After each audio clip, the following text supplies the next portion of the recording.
Isezerano rishya. Umwana wawe wadutumyeho wongere uvugane nawe, wongere umuremere umunezero kuri uyu mwanya waduteguriye, kandi imirimo n'ibitangaza bikoreke ku bugingo no ku buzima bwacu. Mu izina rya Yesu Kristo no dusenze twizeye, amen. Nagira ngo dukomere Imana amashyi mu izina rya Yesu.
Some Zaburi 136, some umurongo wa 4. Zaburi 136, dusome umurongo wa 4 wonyine. Kadusome niba mwahabonye. Bibiliya iravuze ngo nimushime ikora ibitangaza yonyine, kuko imbabazi zayo zihoraho iteka ryose. Ndasubiramo, haravuga ngo nimushime ikora ibitangaza yonyine, kuko imbabazi zayo zihoraho iteka ryose. Muhindure paje imwe, ibice 139, umurongo wa 13 tugere ku wa 15. Zaburi 139, umurongo wa 13 tugere ku wa 15. Bibiliya iravuze ngo kuko ari wowe waremye ingingo zanjye, wanteranirije mu nda ya mama, ndagushimira yuko naremwe uburyo buteye ubwoba butangaza. Imirimo wakoze ni ibitangaza, iby'umutima wanjye ubizi neza. Igikanka cyanjye ntiwagihishe ubwo naremerwaga mu rwihisho, ubwo naremerwaga ubwenge mu byo hasi y'isi. Nkiri urusoro amaso yawe yarandebaga, mu gitabo cyawe handitswemo iminsi yanjye yose yategetswe itaraho n'umwe. Amen. Turangirize mu butumwa bwiza bwa Yesu ko bwanditswe na Luka ibice 17, umurongo wa 11 tugere ku wa 19. Ubutumwa bwiza bwa Yesu ko bwanditswe na Luka igice cya 17, umurongo wa 11 tugere tugeze ku wa 19. Bibiliya iravuze ngo nuko bari mu nzira bajya i Yerusalemu anyura hagati y'i Samariya n'i Galilaya. Akigera mu kirorero asanganirwa n'ababembe 10 bahagarara kure barataka cyane bati, mutware Yesu tubabarire.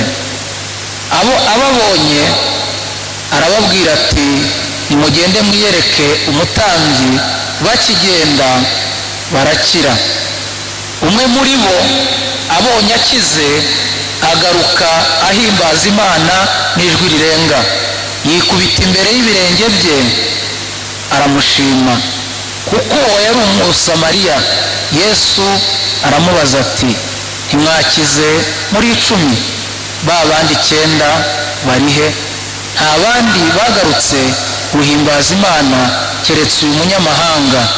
Kandi aramubwira ati, byuka wigendere, kwizera kwawe kuragukijije. Amen. Yesu ashimwe.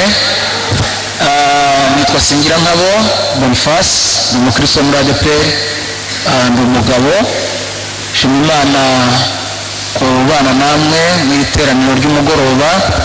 Najyaga mbyumva ubundi nkarikurikira nkabibona, kugira ngo mbe ndi hano nta protokole nyinshi zabaye, kubera ko umuntu wantumiye kugira ngo n'ubu ngubu ahari kumenya bishobora kungora, kubera ko ntabwo tuziranye cyane. Mvugishije kuri telefone arabinsaba, ngomba kuza kubana namwe. Rero shima Imana ko yabishoboje, Imana ishimwe cyane. Nishimiye rero cyane guhurira n'abaririmbyi hano b'amatsinda atandukanye. Ubonye benshi tuziranye, Imana ibahereza umugisha wo kwemera kuza kubana na bene data mu murimo w'Imana. Abanyamakuru batandukanye badufasha kugira ngo ubutumwa bugere kure, na Imana ibahereza umugisha. Bishimiye kubana na Pastor Rukundo, ni inshuti yanjye, tumaranye igihe kinini rwose. Imana imuha umugisha ko nawe yemeye kuza kubana natwe. Nabonyemo n'andi masura y'abantu tuziranye, namwe Imana ibahereza umugisha. Ndagira ngo tuganire aya magambo dusomye. Nabonye iri teraniro ririmo urubyiruko rwinshi, n'ishimwe rikomeye tutabura gushimira Imana kubw'igihugu cyacu, ndetse n'abakiri batoya bumva bafite inyota yo kuza kumva ijambo ry'Imana, kubera ko niko Salomo yavuze mu mubwiriza ibice 12, yaravuze ngo ujye wibuka umuremyi wawe mu minsi y'ubusore bwawe, ngo iminsi ibiri itaraza n'imyaka itaragera, ubwo uzaba uvuga ngo sinejejwe. Ubu hari n'abantu gusirimba bitanezeza, uvuga ati biriya sinejejwe, kubera ko atabishoboye, uvuga ati biriya sinejejwe. Ubu rero mu gihe mukibona bigikunda, mukabona mubishoboye, mujye mugerageza mubikore. Amen. Nabaye mu migoroba myinshi itandukanye, kandi ngiye kubwiriza abantu benshi, kubera ko izi kamera ndabona ari nyinshi. Ibi ni ibintu bizakurikirwa n'abantu benshi cyane, niyo mpamvu ntari buze kubwiriza nk'ubwiriza bari hano gusa, n'abadukurikiye nabo benshi nabo tubahaye ikaze. Nabaye mu migoroba myinshi ifite amazina atandukanye. Uyu mugoroba wanyu kuri afishe nabonye ngo ni umugoroba w'amashimwe, siko? Hari aho nagiye rero mpasanga umugoroba wo gutabaza, ahandi mpasanga umugoroba wo gutitiriza, ahandi mpasanga umugoroba wo kwinginga, ahandi mpasanga umugoroba wo kuzenguruka ngo inkike z'Yeriko, ahandi mpasanga umugoroba ngo witwa ngo uwo gutebutsa. Murumva ko imigoroba yabaye ibitangaza. Hajya abantu bagutumira ko gutese ndaza kubigenza nte. Uyu mugoroba rero w'amashimwe, reka mvuge ko ari wo wa mbere mbaye mufite iri zina, kubera ko nagiye mba mu biterane byo gushima, ariko umugoroba w'amashimwe ngira ngo uyu ni wo wa mbere ahari mbayemo. Ariko imigoroba yo kuramya, imigoroba yo gutitiriza, imigoroba yo gutebutsa, imigoroba yo kuzenguruka Yeriko, nagiye nyibamo cyane. Uyu mugoroba rero utandukanye n'iyo migoroba, kubera ko ufite izina ryihariye ukuntu. Iki kintu kandi byahamye, uzasoma 65:5, yaravuze ngo hahirwa umuntu Uwiteka atoranya yiyegereza. Amen. Niba hari abantu bahiriwe, ni abantu bazi gushima Imana, muvuge ngo amen. Uyu mugoroba ndagira ngo turebe impamvu zituma abantu badashima, tuze kureba n'ibidutera gushima. kubera icyaba ni iki gituma abantu badashima. Ariko nakoze ubushakashatsi ndi gutegurira ijambo sanga impamvu abantu badashima bafite ibintu bidafite amashimwe. Bafite akazi babonye basambanye, bafite imodoka bagendamo baribye, bafite kredi bagiye basaba batetse imitwe. Bene ibintu nta mashimwe umuntu yabibonera. Hari n'ubushakashatsi nakoze, hari abagiye bagenda kuri visa, abantu bakajya mu mahanga baradukurikiye benshi, amazina y'umugore barayahinduye, ay'umugabo ahinduye, ay'abana ahinduye, umwana akavino yitwa Anje yagerira bakamwita Enju, bakabigira ukuntu ku buryo ibi bintu kugira ngo ubibonere amashimwe nta buhamya bifite. Ikintu cyose kidafite ubuhamya ntabwo ujya ukibonera amashimwe. Abantu amazina barayahinduye mu byangombwa, umuntu akabona akazi yasomanye, ubusobanuzi bw'Imana ati umbere Imana icyubahiro nabonye akazi. Wakabonye ute? Wabishima ute? Wabivuga ute? Sinzi abantu bateguye gahunda y'amashimwe, ubundi bavuze gushima ni ukubyatuza akanwa. Ni abantu bangahe banditse bari buze gushima Imana? Mubatwereke niba ari umugoroba w'amashimwe. Hagomba kuba hari urutonde rw'abantu basabye gushima. Kuza mu karimba gusa dukeneye kumva abantu bavuga ibyo Imana yakoze.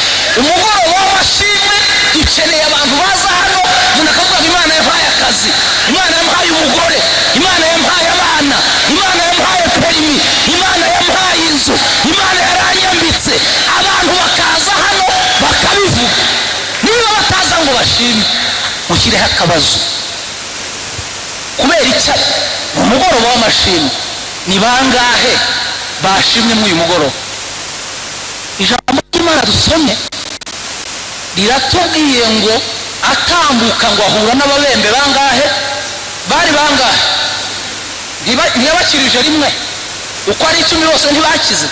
Abaha kondisini, aravuga ngo nimugende mwiyereka abatambyi mugira mute mushime. Bibiliya yavuze ngo hagarutse bangahe? So umwe wenyine waje gushima. Ariko Imana nayo yarumiwe ahiye, ikagaburira abantu bangana batya, mwese murya umuceri mutahinze, mwambara imyenda mutagirira uruganda, umuntu akamara umwaka arya umuceri. Ngewe iyo navukiye niyo umuntu aryaga umuceri yashimaga Imana. Nawe urarya ukumva ni ibisanzwe ukagira ngo ni so wawuhinze. Mureke mbabwire, ufite abantu b'indashima pe. Ye nabwiye abantu ngo bishobotse mwajya munashima Imana ko tuba i Kigali. Naryo nishimwe. Yantu navukiye isaha twabaga dukangutse nka 2, twaryamaga kare. None uragenda i Kigali ukagira ngo iso yahaguhaye isambu. Hano hari n'abantu batagira n'iminani, mutazi n'iminani icyo ari cyo. Imana yaguhaye umunani guha gakondo, warangiza bavuga ngo ishime ukumva ntabwo bikunda. Arabakiza ari 10, ugenda mwiyereka abatambyi, hagaruka umwe. Bibiliya ikabaza ngo abandi 9 bari barihe? Nibo tugiye gushaka muri uyu mugoroba, turebe iyo bagiye bazimiriye kandi baraha turaza kubafata. Bagiye he? Muragira ngo bagiye muri Kongo? Bari hano, tubana nabo, turirimbana nabo, dusengana nabo, twigana. Ndagira ngo tubwire aya mashimwe yongera agira imbaraga, kandi hari impamvu zo gushima Imana. Nimuvuge ngo amen, nimunyikirize ngo amen. Hari impamvu zo gushima Imana. Kuki tudashima? Ukambara ukumva ni ibisanzwe. Nigeze ndwaraho gatoya, banyandikira kujya njya muri kine 2 mu cyumweru, bari kungira yaragize ka pararize ukuntu. No umunsi umwe mvuye muri kine sose sanga hari umuntu ari gukura mu kagare ngo yavuye mu kazi ngo aryamye, ngo mu gitondo abyutse yumva yabaye gute, bamuzana ameze ngo urabyuka wakungura arambura ukumva ni ibisa. Bavuga gushima kumva nta shimwe rihari. Kuki mudashima? Mpamvu zo gushima Imana zirahari ni nyinshi. Bibiliya muri Zaburi 139 iravuga ngo impamvu ya mbere yo gushima Imana ngo nuko Imana yaturemye mu buryo butangaje. Muzi ko muremye mu buryo butangaje? Kuki se ugutwi itagusize mu mpanga? Ariko Imana yaturemye. Warukwiye no gushima Imana ko amaboko yawe ari kuri gahunda, amaguru yawe ari kuri gahunda. None abantu umuntu birwa yiryagagura akaguru dukwete agenda agize atya, no kubera Imana yakuremye mu buryo butangaje. Hari abameze batya atayishyiramo ngo bikunde, wewe washingamo wakumva byemeye, ukumva ni ibintu biri aho ngaho. Hari impamvu zo gushima Imana. muvuga ngo amen. Impamvu ya kabiri ndavuze ngo iya mbere nuko turemye mu buryo bumeze bute butangaje. Impamvu ya kabiri ni uburyo Imana itwigisha. Twe turi abanyeshuri b'Imana, twari dukwiye gushimira Imana ko turi abanyeshuri bayo. Muvuga ngo amen. Buri wese wigishijwe n'Imana, ndashimira Imana ko yigisha abantu. Impamvu mubona twambara amakaruvati nijoro nuko turi abanyeshuri b'Imana, itwigisha uko bambara. Ntimugira ngo kwambara ibingibi ni ukubera ko ari amafiyeri, ni amasomo twigishijwe n'uyu mugabo. Turamushimira ko yatwigishije kwambara. Mujye mushimira Imana, nimuvuge ngo amen. Turayishimira ko ari umwigisha mwiza. Kandi igira ibigo bingahe? Imana igira ibigo 4. Igira ikigo cy'abiga nijoro. Bana dufite abantu biga nijoro arara. Abanyeshuri yigisha ryari. Ikagira abo bigisha babayo abenterina, ikagira nawe yigisha bagira bate bataha. Buri wese ajya ashimira Imana ikigo yamusizemo. Ntabwo Imana ari umuswa, ntabwo Imana ari umuswa ku buryo yakwigishiriza mu kigo kitagukwiye. Kandi abiga nijoro bose babujijwe gusakuza. Awiga nijoro usakuriza abandi mu ishuri. Mugabanye urusaka abantu biga nijoro musakuriza abandi. Abiga babayo babujijwe gusurwa buri gihe. Basurwa rimwe mu gihembwe iminota mike. Nubona abantu batagusura ujye ureka ibibazo, igihembwe urimo ntiwemereye gusurwa. Abantu bongewe bafite telefoni ngo ariko ngo nta numpamagara. Igihembwe urimo si icyo guhamagarwa. Mujye mushyiramo uturirimbo mwumve igihe urimo nta guhamagarwa. Kugira ngo ni ukuri muri abantu ngo dusengana ngo ntibazi yomba. Uri muri interina nuvayo tuzabimenya. Ntabwo ikibazo ari uko tutahazi, ahubwo ikibazo ni uko tutemerewe kugusura. Kuko ku muntu yagusura nta ntebe ugira, nta gikombe ugira, tugusure bigende bite? Ushimira Imana ko ari umuhanga mu kwigisha. Aya mashuri ibi bigo ntabwo nabona umwanya wo kuza kubivugaho, ariko hari ikintu kimwe nakundiye Imana mu ibigo byayo yigishirizamo abanyeshuri. Abantu bari hano mwagize umugisha wo kwiga n'abari kwiga n'abatariga ariko baziga. Ndagira ngo babwire ko nta muntu utaziga hano. Tazigishwa na se, ntigishwe na nyina, itorero ntirimurihire, igihugu ntikimurihire. Iminsi izamwigisha. Buriya mureke mbabwire, wananira iminsi se. Ntabwo nje kubacyurira, sinje kubaca imigani, ariko nta muntu n'umwe Imana izakoresha itamwigishije. Ntabwo Imana ari ijiji. Abantu bagira ngo ibintu by'Imana ngo ni ibintu ngo mpfa kuzamo ngo abantu ngo bananiwe. Niba waraniwe gucuruza ubunyobwa bikakunanira, ntabwo Bibiliya uzayishobora. Niba waraniwe gutwara moto, ntabwo uzashobora Bibiliya. Imana irabanza ikakwigisha ibyo bintu byose bikagushiramo ku buryo uhagarara uti mu mpera Imana icyubahiro yaranyigishije, tukabona warize nyine ku buryo uvuga nk'umuntu. Kuko afite abantu bajabiriye, ntazi kwambara, ntazi kuvuga, ariko ngo arumva ngo yafata mikoro. Oya, ibintu nk'ubu hari ibintu reka uyu muntu koko ibintu arimo arabizi. Ugomba kubanza kwiga. Ko nanjye ngo wampa umugabo, urugero uwo ntabwo ukwiye umugabo, nturamenye uko bambara, si umugabo uzagira gute? Siko hari abantu bari guse Imana ngo impe visa ngo ngende, urajya he? Udashoboye kuba hano ntabwo uzaba hariya.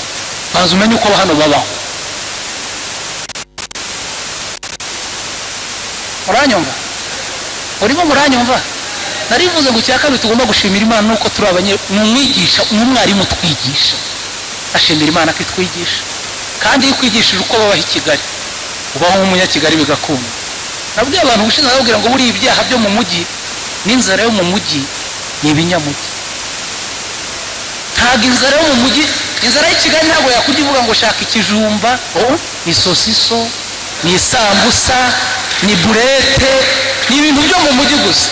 Rero Imana nikwigishiriza mu mujyi, ujye umenya uko buriya mu mujyi hari abajama mugani wayo. Umuntu agatera ipasi akambara ikote, mwahurira mu mujyi kumva utamuzi ngo marabwe ati akakuramutsa na disipurine nyinshi ati nta desa wandusha, ndiko nabuze iteke nyura ari ku ishuri ntiwugira uko bigenza. Ndagira ngo utangarize ko narivuze ngo icya kabiri gituma dushima Imana nuko turi abanyeshuri, ni uburyo twigishamo. Uburyo bwa gatatu ni impfu nyinshi dusimbutsa. urabyemera? tugomba gushimira Imana ko idusimbutse impfu. Pawulo yabwiye abikorinto arababwira ngo yaturokoye urupfu rukomeye rutyo, aravuga ngo nanone iracyaturokora, ngo kandi twiringiye ko izakomeza kuturokora. ndashimira Imana kuturokora impfu nyinshi, niyo turyamye, niyo tugenda, niyo twiga, Imana iturokora impfu. Haleluya!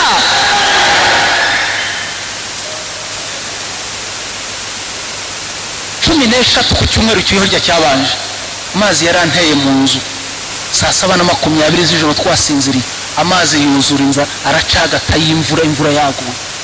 umwana aryamye kuri matera ngo yumvira konje, kandi iri ku gitanda, akubise akaboko yumva akubise mu mazi, avuga ati ndarose se, kuko aho acanira itara hari kure, atera akaguru, ateye yumva amazi aracagase, arajabagira acanye itara, abona supaneti, inkweto, ibintu byose byarengewe, akubita ku rugi ati nimudutabare.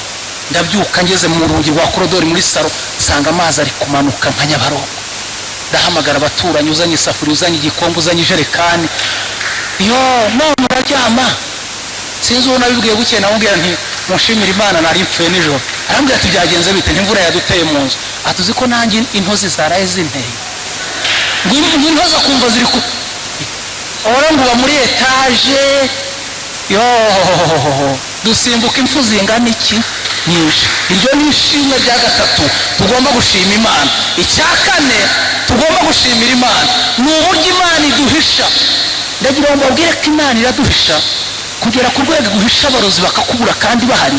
ndagira ngo mbatangarize ko dufite amashimwe, dufite ibihamya, dufite ibyo tugomba gushimira Imana. ntabwo ari uko ufite abakurinda, ntabwo ari uko waguze twatubwa tugira abantu waguze utubwa ngo tugire amahane, ngo ku buryo ngo twumvire umujura ngo kuri metesha. ntabwo ari utugutunze, hari imbaraga zikurinze. nimuvuge ngo amen. umuntu wabahimbiye akaririmbo sindamumenya neza, yaravuze ngo habiri ngiye abantu barabahemukira, ndetse babahanga amaso bakaba ko barazibakojeje, namwe mwicaye ahangaha zarabarenze. unakubwira ngo azakurihira, ugategereza akarinda apfata kurihi. kubera ko abantu baba bafite ibibazo byinshi. icya mbere barasaza, ariko Imana ntisaza. icya kabiri barapfa, ariko Imana ntipfa. icya gatatu barahomba, ariko Imana ntihomba. icya kane bagira amanda, ariko Imana nta manda igira. hari igihe umuntu yicara ku ntebe kubera intebe yicayeho, akamubwira ati nkurikije ahantu nicaye nzakwereka, akarinda yihaguruka hatakweretse. ibi dufite abantu abo rero ukajya ubatindaho. ishimira Imana ibikora. muvuge ngo amen. uwa gatatu ni abantu bagira amashimwe ngo yo mu mitima. bashimira hehe? nkavuga ati ngewe ishimwe ryanjye riba hehe? ayo imitima yanyu ntizuzura aho mwahereye mubikamo amashimwe. ubu dufite abantu rwose ngo bumve batagomba kubivuga, bagomba kujya bashimira hehe. kandi Dawidi yaravuze ngo mujye mushima, muhimbaza Imana, abanyamibabaro bagire bate? iyo tubikuye mu mitima tukabivuga, bituma baturi imbere bavuga ngo yego burya yakoze biriya, nanjye ibyanjye. nawe nibigumisha mu mutima gusa uzaba uri guhombya yabikoze. iyo bikora tuba tugira ngo bisohoke mu mitima, tubitangaze, tubivuge. umuvuge ngo amen. umunyikiriza ngo amen. cya kane, umuntu wa kane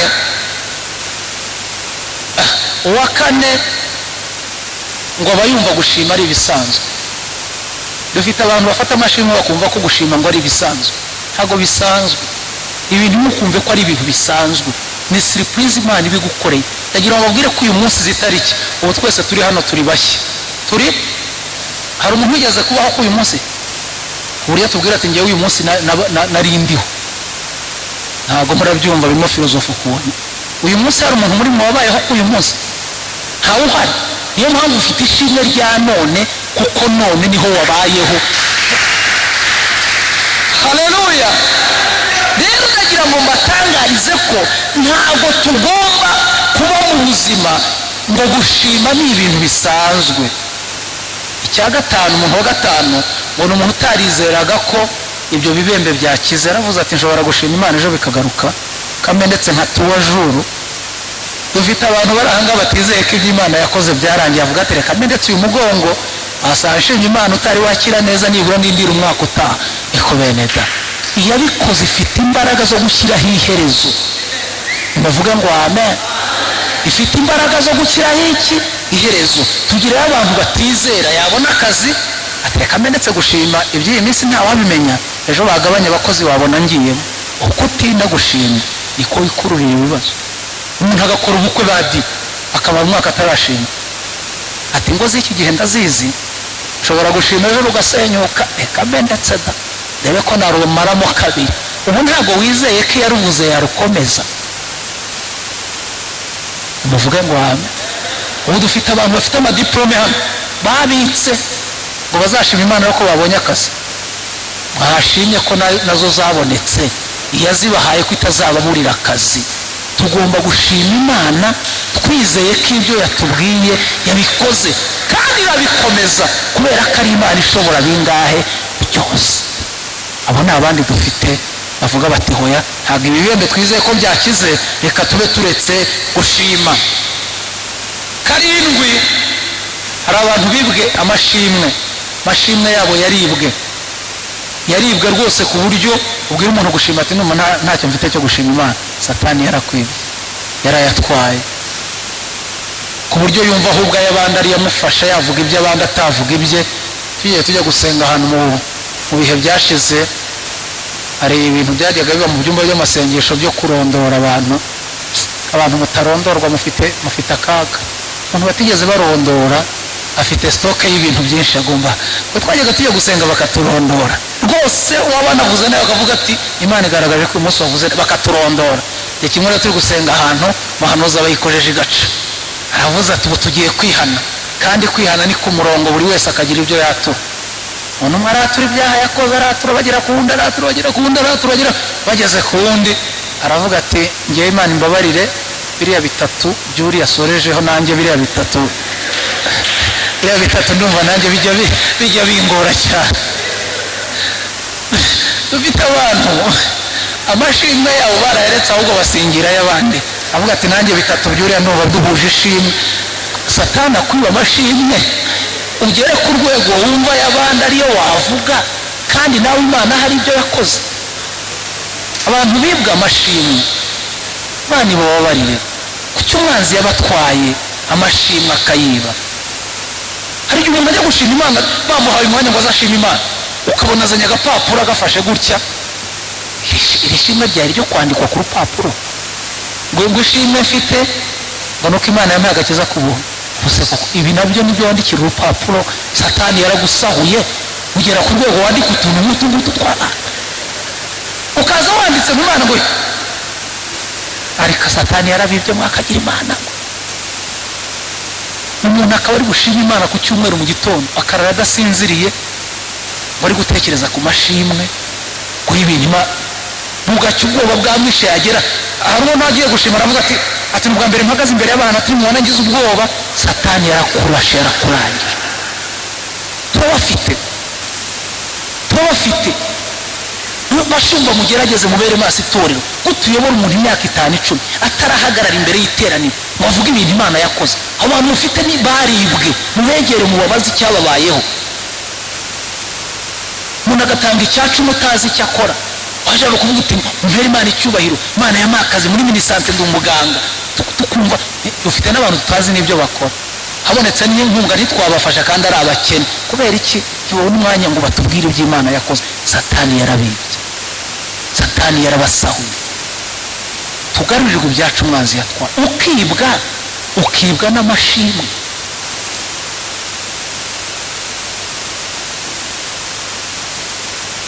Haromperutse kwigisha arambwira Imana ibabarire nibwa inzozi. Kwibwa inzozi ngo yajyaga arota, kandi niba hari ibintu byiza bibaho no kurota, ariko ukarota neza. Dufite abantu barota nabi. Harutse sinyamenya gusobanura inzozi, nazagira n'urota ngo aze kunshaka. Harutse kumamagara arambwira ni musobanura inzozi yarose. Mba nkwigiza nkana ariko nzi ko ntaza kubishobora. Ese warose iki? Atarumva nyine ati nijoro naryamye, ati ndota ndi kurya ibigori. Aho kurota ry'imbuto mureke mbabwire. uriya koko urumva warota iby'ibigori akaba ari amahoro. Satani yarakwibye, ufite ikibazo kubera ibibazo abantu bafitanye n'abandi. Umuntu arota bamwirukaho, karota ibintu by'inka bimwiruka. Satani yarakwibye kugera ku rwego wibwe n'inzozi. Amashimwe reka tureke ibyayo, ariko ndabinginga bongere mubwire Imana, bongere ibagarurire ibintu Satani yatwaye. Umara umwaka gute udashimye Imana? Ubuhara ngo hari abantu ngo bashima ku bunani gusa, ku bunani gusa, ariko ibitangaza biragwiramo akagira Imana. Ku cyumweru hano n'igishije Kicukiro, hari umuntu umwe washimye yankora ku mutima ukuntu yaragize anniversaire imyaka 63. Cyecuru mwiza araza arashima, arangije avuga ati ikibazo mfite, ati mwitorero mumbabarire, ati baduha umwanya muto wo gushima, ati bajye baduha umwanya dushime. Bon, azi ubushakashatsi nsanga ibyo ari byo byose wenda itorero rugira gahunda nyinshi nyine kugira ngo wenda bazabone abantu bose umwanya wo gushima biragorana, ariko buri wese yakiremera uburyo bwo gushima Imana. Ikiro cy'inyama ngira ngo kigura nka 3,500, ikiro cy'ifu gishobora kuba kigura nka 500, wabariyamo na twa turungo tundi. Umuntu ufite ibihumbi 10 cyangwa 5 ashobora gutumira abantu 5 iwe mu rugo akabatekera, akababwira ishimwe ry'Imana yakoze. Ukarema agatuti wawe mu rugo muri saro, ahubwo iti muze mbabwire iby'Imana yakoze. Niba hano bataguhaye umwanya, ni wawe bawukwimye ntiwitegeke iwawe, wabuze aho ushimira Imana. Mushahara ukawurya wenyine, ngo ariko mwabaye muti. Narabyanditse ejo bundi kuri Facebook, mbona abantu batangiye gutera comment, navuze ni umuntu ushobora kumara umwaka adatumiwe mu birori, nawe ntagira abantu atumira. Uwo muntu afite problem ikomeye. Wabuze aho ushimira Imana. Kira agatuti wawe muri sawa, ushyireho umugari n'inyama n'icyayi, uhamagara abantu. Nibamara kurya babwire uti icyo nabahamagariye mfite ishimwe. Icyo utazakoresha ntuzaturishe, ntuzagira igiseke cy'amaturo yishimukiraho, ubundi ushima Imana. Aho uzakubuza ni gute muvuga ngo mwabuze aho mushimira? Harahari. Ahubwo umwanzi yarabibye. Ubayeho mute? Umuntu akamara umwaka iwe nta bantu, amezi 3 agashira nta bantu baririye ku meza y'iwawe. Tugana ku musozo kugira ngo tuze gusenga. Nari mvuze ngo 7 ni abantu bibwa amashimwe, 8 ni abantu ngo bakibitekerezaho. Dufite abantu bagitekereza ku mashimwe yabo, ngo baracyabitekereza, ariko abo bakagira Imana. Ubwo ko ni ibiki utekerezaho? Ibintu by'Imana abantu babizanyemo logique nyinshi na science nyinshi, ku buryo mbiga umuntu avuga ati kujya imbere y'abantu ndasaba ko maze nkabitekerezaho. Urumva abantu b'iki gihe ni abanyabwenge basoma, urumva kubajya imbere upfa kuvugagura, urongura cyabyigaho uracyabitekerezaho. Uzabitekerezaho se kugeza ryari? Ahawe ni none, wari ukwiye gushimira Imana ugihumeka. Nimuvuga ngo amen. Tugana ku musozo. Icya 9 icya nyuma gituma abantu badashima ni ibituzengurutse. Bizengurutse abantu kenshi bibabuza gushima Imana. Umuntu w'ubupfubyi afite akavuga ati zo ndashima Imana, agahera mwako kazitiro ko kubipfubyi, ubupfakazi, ubukene, imiryango. Ibituzengurutse nabyo bitubera inzitizi yo gushima Imana, ariko siko byari bikwiye kumera. Iyo migozi wari ukwiye kuyica, ukabwira Imana ngo ndagushimiye ntitaye kubinzengurutse, kuko ibituzengurutse byo bizahoraho, ntaho bizajya. Tubana nabyo, duhorana nabyo. Ikure mwako kagozi rero k'abantu banga gushima Imana kubera ibibazengurutse. Ndagira ngo munyemerere uyu mugoroba w'amashimwe, abawuyoboye mujye mutanga umwanya, wenda iminota y'abigisha muyigabanye, ariko tubona abantu bahagarara hano bavuga ibintu Imana yakoze. Gutumira abaririmbyi benshi ntabwo ari bibi, ni byiza. Wenda niba mwatumiraga, ntabwo baje kubaha amabwiriza ahangaha, mwamwatumiraga wenda amatsinda 5, mukureho rimwe mugirane irindi tsinda ryari rirenzeho, muri hari umwanya wo gushima Imana. Abantu bagira inzitwazo bati gahunda ziba hano ni nyinshi, mu by'ukuri nta mwanya wo gushima uhaba. Nibura tugerageze turebe, ariko abantu baze bavuga iby'Imana yabakoreye. Muri ibi abantu ba kera impamvu baturushaga kubaho no gutera imbere, bagiraga umwanya uhagije wo kuvuga imirimo Imana yakoze. Noneho iyo dusenga kubera kutabona umwanya wo kwitomora ngo tubibwire Imana tunabivuge, nguzame kwizeraho kwa Aburahamu. Ntabwo Aburahamu yagiraga kwizera gusa, yari n'umukire. nimujya musaba kwizera nko kwa Aburahamu mujye munasaba ubukire nk'ubwe, kuko Aburahamu yabonaga abashyitsi batatu yabagaga ikimasa, ariko urabona babiri ukagura inusu y'inyama kandi mukazibara kubera ubukene, wasenze nabi.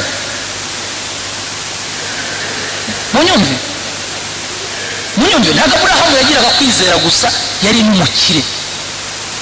hari umuntu twaganira ubushize aramubwira ngo uherutse kurya inkoko ryari? ntabwo atari ko umukozi w'Imana uri igitangaza.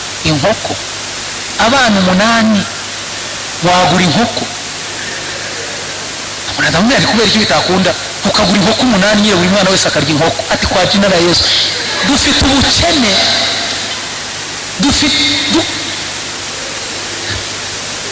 ariko igitangaza kirakwe.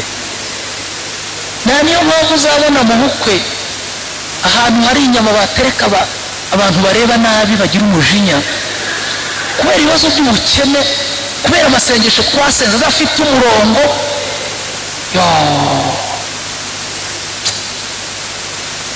mugarura amashimwe imbere y'Imana, kuko uko tugenda dushima Imana niko irushaho kugenda igira ibyo ikora mu buzima bwacu. naho iyo uburyo udashima ntabwo Imana izamura, ahubwo igenda igabanya. ariko mubyumva mute? mubitekereza mute? ukambara ntushime, ubona ngo ibi bintu ngo mwumva ari ibintu bisanzwe. ngiye niba ari ukubera ubuzima nabaye muri korali imyaka 3 nambara ikanzu ya mushiki wanjye wankurikiraga 9, 6, 9, 7, 8 nambaraga ikanzu ya mushiki wanjye mba muri korali.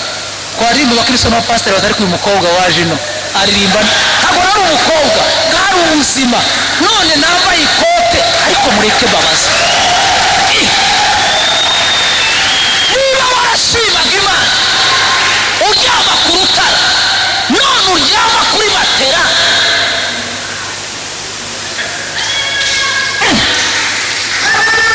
niba warashimaga Imana uba mu nzu y'ibitaka, none uba ku makaro, nibwo utashima. murabyo n'iki kibabuza gushima? mfite ubwoba. niba warashimaga Imana bakogoshesha urwembe, none ujya muri saro, nibwo utashima. urabyumva mute? niba warashimaga Imana ukiri umusore, none wabonye umugore, nibwo utashima. n'iki kibabuza gushima? niba warashimaga Imana ukiri umugore umwe w'inkweto, none ufite 5, mwumva bimeze bite? n'iki kibabuza gushima?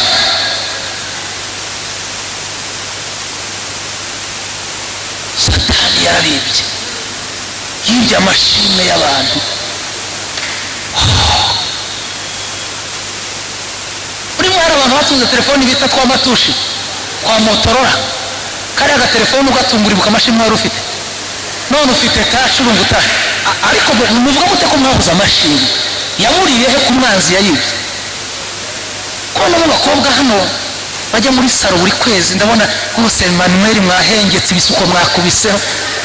kuki mudashima? ariko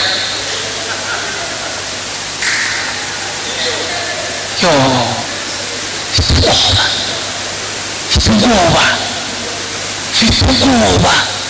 wabaye mu buzima utagira sareri, utagira umushahara, none ku kwezi ngo urahembwa ngo ugira na kontera, ngo biba mu mutima wawe ngo ntawe wabibwira, utakufa bure kabisa.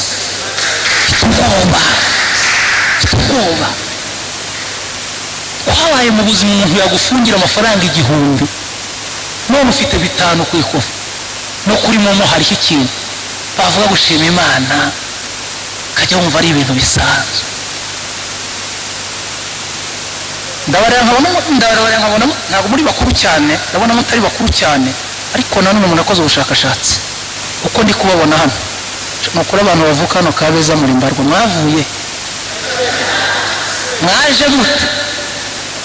ubone mwashimira Imana yabakwiriye, mwavuye ntabwo mbazi, nta nubwo mbyitayeho.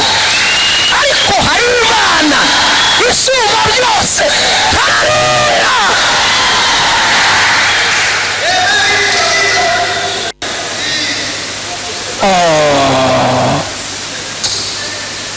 rimwe na rimwe tukumva ko byari bikwiye no kubaho, nyamara burya hari Imana isumba byose bikwiye. ikora ikuwiteka nyir'ingabo ashimwe amaso yacu yabo amatwi yacu yumvise intambwe zacu yazahuriye kugukorera ibyakora bibaba nibyo bituma imbere niyo byose twifuza uwiteka ashimwe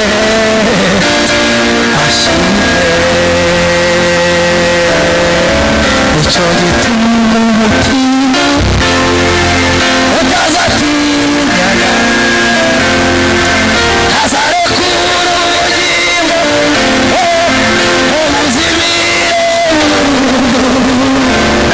ibyo yakoze nibyo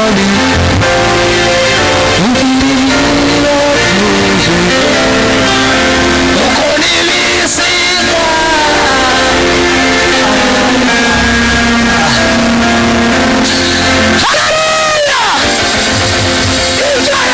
ibyo yakoze nibyo biduha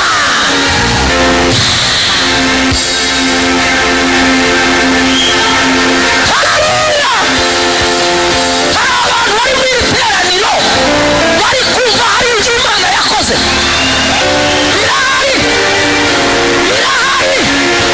birahari biriho byinshi biracyariho ibyatuma tuzi imbere Imana dushima nubwo twatunyura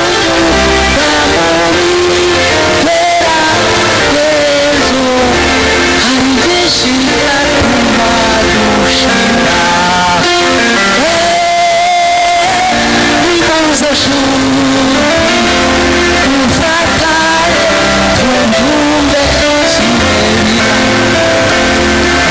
niba byose twibaza umitima Imana ibifu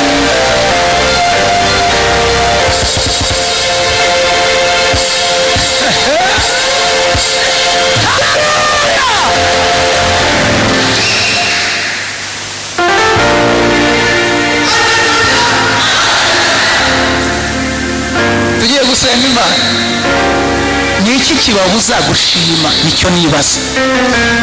Wowe akarisansi ufite ntukatume uzamura ibitugu akarisansi baribuka umushahara w'ibihumbi 200. Ni iki kirakubuza gushima Imana?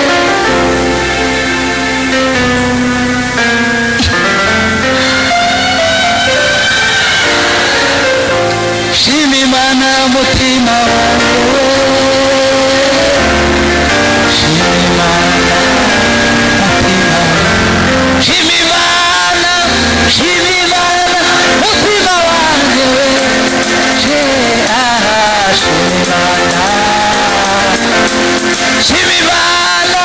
shima Imana mutima wanjye,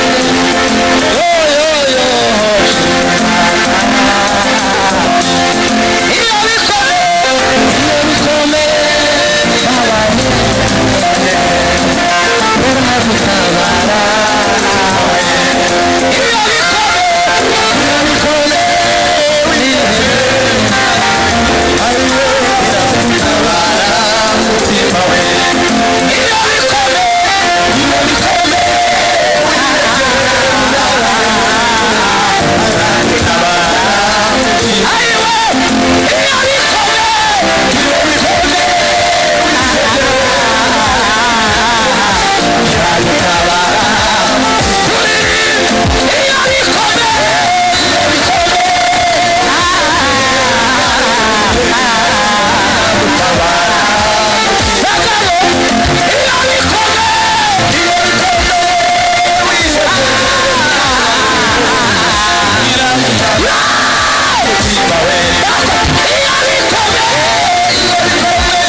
ndashaka ko muzamuka ku kigero mutekereza ku mirimo Imana yakoze. Pasiteri Rukundo turazi igihe twasengaga ahantu yibuka yari ari kuno twabwira Imana ngo wahinduye icyerekezo, wahinduye ikirere. Ndagira ngo mbatangarize ko Imana ifite imbaraga yagukura hose atagukura, aho itorero ritagukura. Imana ifite imbaraga, ifite imbaraga. Nimuvuge ngo amen. Tambuka ahangaha, tambuka nawe, tambuka n'abandi nka batatu. Tugiye kuvuga ngo mwa mahanga yose namwe mwa moko yose nimumfashe dushime Uwiteka, tumuvugirize impundu kuko ibyo yakoze nta wundi. Kandi turangize nimushaka mutahe. Namwe hari igihe mugira ibintu bya lituriji ngo hari ibisigaye nimukanyuma. Ubuse muraza kubazwa ngo namaze umwanya ngo ntimwaririmbye. Twari dukeneye kumva impamvu zituma tudashima, tukamenya n'impamvu zigomba gutuma dushima.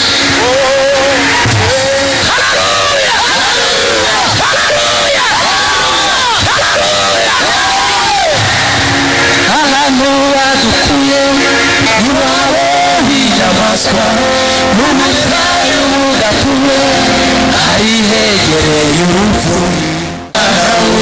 N'ahabari iminsi barorera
adufashe gusenga Imana.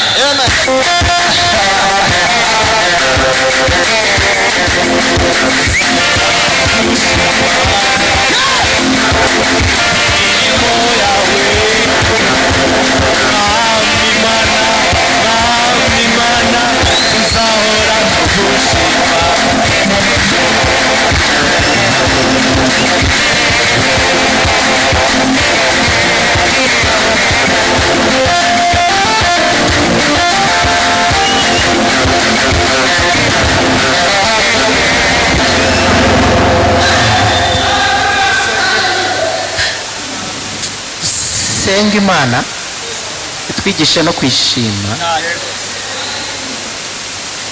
Uri Imana ikomeye, uri Imana iri hejuru ya byose.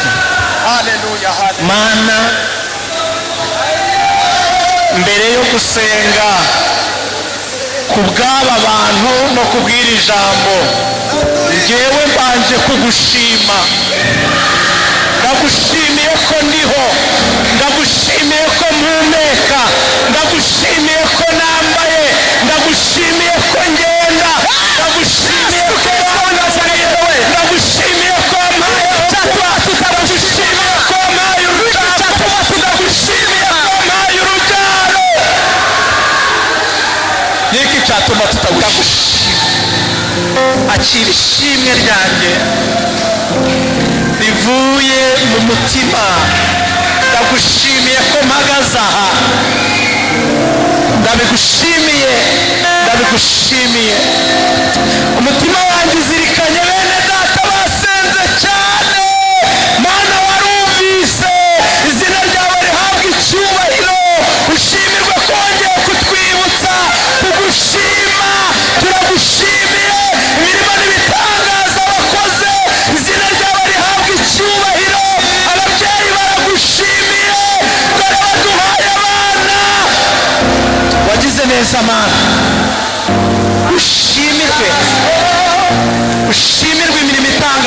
wakoze.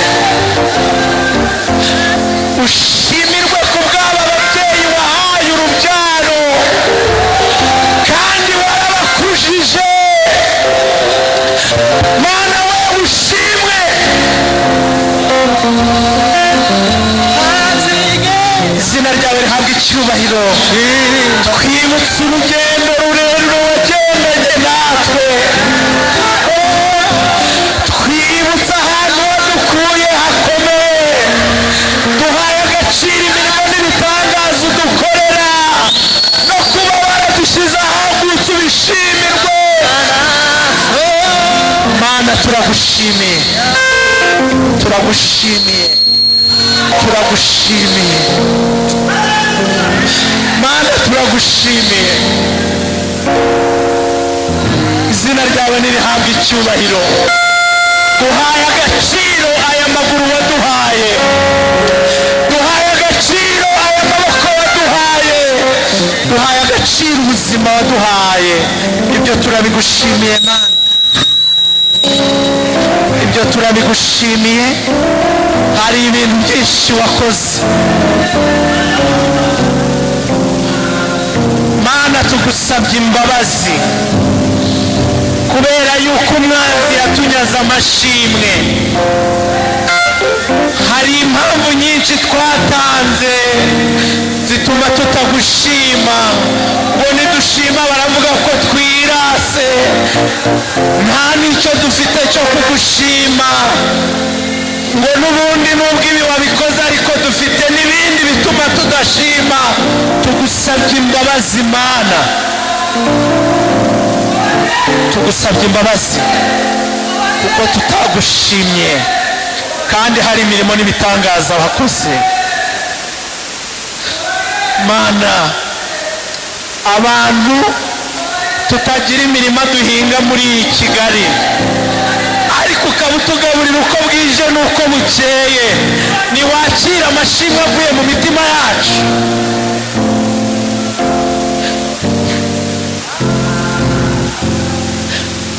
Nta nganda tugira nk'uko umwana wawe yatwibukije. Dore turambaye kandi nta nganda zikora imyenda twe tugira. Wahabwa icyubahiro ariko tubabarire kuko tutagushimye. Mana uratwibukije, hari imirimo n'ibitangaza wakoze ikomeye ikomeye ikomeye. Kubera yuko n'igihe twavutse hari abapfuye, hari n'abataravutse. Waturemye mu buryo bukomeye nk'uko ijambo ryawe ryabitubwiye. Mana nabyo turabigushimiye. Uha umugisha umwana wawe utwibukije kugushima. Uyu mubyeyi mwibutse kugushima, uyu mugabo mwibutse kugushima, uyu musore mwibutse kugushima, uyu mukobwa mwibutse kugushima, abana bibutse kugushima. Amaso yacu reka ye kugumya kureba ibyo utarakora, ahubwo turebe ibyo wakoze tubigushimire kuko birakomeye. Tugukomeye amashyi. Izina ryawe rishimwe. Haleluya, haleluya. Bonifanye, Imana iguhe umugisha. Isezerano rishya.